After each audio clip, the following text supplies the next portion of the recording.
The British Prime Minister Sir Keir Starmer has announced what he says amounts to the biggest sustained increase in defence spending since the end of the Cold War. The principle of winning peace through strength. Yeah. So we will continue to stand behind the people of Ukraine. When you're spending more on debt interest than defence, you've got a serious problem. That's what Kemi Badenoch just fired at Starmer, as Labour MPs visibly recoiled in the Commons. The exchange has already racked up over 500,000 views online today. But what exactly did Badenoch say that caused such outrage from the Labour benches? As the Institute for Government labels Starmer's defence plan misleading and opaque, we're breaking down the complete confrontation and why it matters for your wallet and national security right now. Before we move on, I'd like to ask you a small favour. If you appreciate this content, please take a second to like this video and subscribe to the channel. Over 98% of you watch the videos without subscribing. It costs you nothing, but it makes a huge difference to us. So, did you click the subscribe button? Great, thank you so much. Now back to the video. When Kemi Badenoch dropped the economic bombshell that Britain is already spending more on debt interest than defence, Labour MPs didn't just disagree, they physically recoiled. Instead, the opposite has happened. The OBR has actually exposed immediately how they have chosen tax over growth. Their dramatic reaction speaks volumes about the raw nerve Badenoch touched. But why would stating a simple fiscal reality trigger such visceral pushback? The answer lies in what Badenoch's statement exposes about Starmer's defence promises. While Labour has been parading their commitment to boost defence spending to 2.5% of GDP by 2027, we will deliver our commitment to spend 2.5% of GDP on defence, but we will bring it forward. They've conveniently glossed over the financial elephant in the room, how exactly they plan to pay for it. Badenoch wasn't merely scoring political points, she was highlighting the mathematical impossibility at the heart of Labour's defence policy. This isn't just partisan criticism. The respected Institute for Government delivered a scathing verdict on Starmer's funding plan, plainly stating that it does not add up and calling it not a serious plan. These aren't the words of political rivals, but of independent analysts cutting through the carefully constructed rhetoric. You know, I think that the cornerstone of our defence policy and the cornerstone of NATO has been deterrence, which is if you want to deter war from happening, you have to be ready for it. What makes Badenoch's critique particularly devastating is her exposure of a glaring contradiction. Labour claims they'll fund defence increases by slashing civil service positions, yet government figures reveal they've simultaneously expanded the civil service by 13,000 people. It's like promising to lose weight while ordering extra dessert. The math simply doesn't work. The British Prime Minister Sir Keir Starmer has announced what he says amounts to the biggest sustained increase in defence spending since the end of the Cold War. The economic reality Badenoch highlights transcends party politics. Military strength cannot exist without economic stability. A nation drowning in debt interest payments cannot simultaneously build robust defence capabilities. When Badenoch warned that Labour's inevitable tax increases will destroy our economy, she wasn't engaging in hyperbole, but pointing to the fundamental relationship between economic health and defence capability.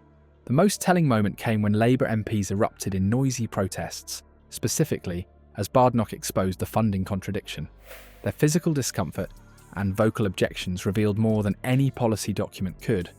Labour is acutely sensitive to having their economic credibility questioned.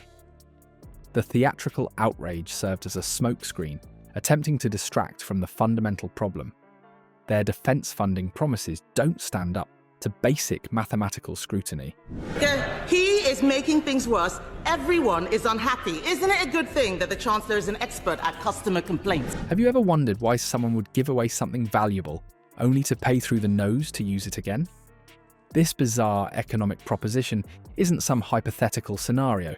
It's precisely what Kemi Badenoch exposed about Starmer's plans for Diego Garcia, triggering that wall of noise from Labour benches. In the short term, it can only be funded through hard choices.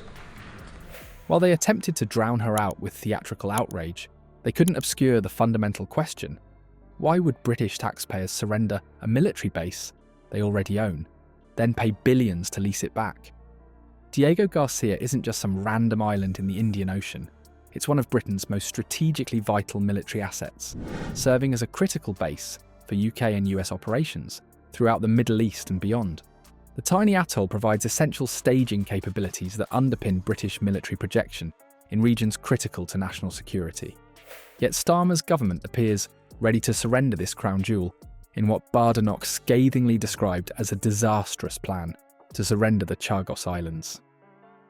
This controversy cuts to the heart of fundamentally different worldviews about Britain's place in the global security landscape. Badenoch positions herself as a conservative realist in stark contrast to Starmer's progressive internationalist approach, fancy terminology that masks a simple truth. One philosophy prioritises practical security interests, while the other seemingly values international appeasement above all else. The Diego Garcia question reveals something deeply troubling about Starmer's broader defence strategy. How can a government claim to be strengthening Britain's global position while simultaneously undermining its ownership of critical military infrastructure? The contradiction is glaring. While promising enhanced security with one hand, Starmer's plan effectively surrenders sovereignty with the other, leaving Britain dependent on leasing arrangements for bases it previously controlled outright. This isn't merely about the principle of sovereignty, though that matters enormously. It's about the astronomical costs that would inevitably follow. The principle of winning peace through strength. So we will continue to stand behind the people of Ukraine. British taxpayers would bear the burden of funding lease agreements for facilities they previously owned, fundamentally undermining any claims of fiscal responsibility in defence planning. That means spending £13.4 billion more on defence every year from 2027. The economic absurdity compounds the strategic short-sightedness. The historical context makes this even more complicated. The Chagos Islands dispute involves the controversial forced removal of Chagosians in the 1960s and 70s to establish the military base, a contentious chapter in British foreign policy. Yet Badenoch argues that Starmer's approach isn't about principled resolution, but rather sacrificing strategic assets on the altar of international approval. What Kemi Badenoch articulated cuts to the heart of a fundamental truth that politicians often dance around. Military strength is inseparable from economic vitality. I think the issue here is that the amount we need to spend to deliver that strength to ensure peace is going to go up. When she declared, "We need a strong economy to pay for strong defence," she wasn't merely scoring political points, she was highlighting the fatal contradiction in Starmer's grandiose defence promises. History provides us with sobering examples of this principle. Post-World War I, Britain learned this painful lesson when economic struggles severely undermined its military readiness.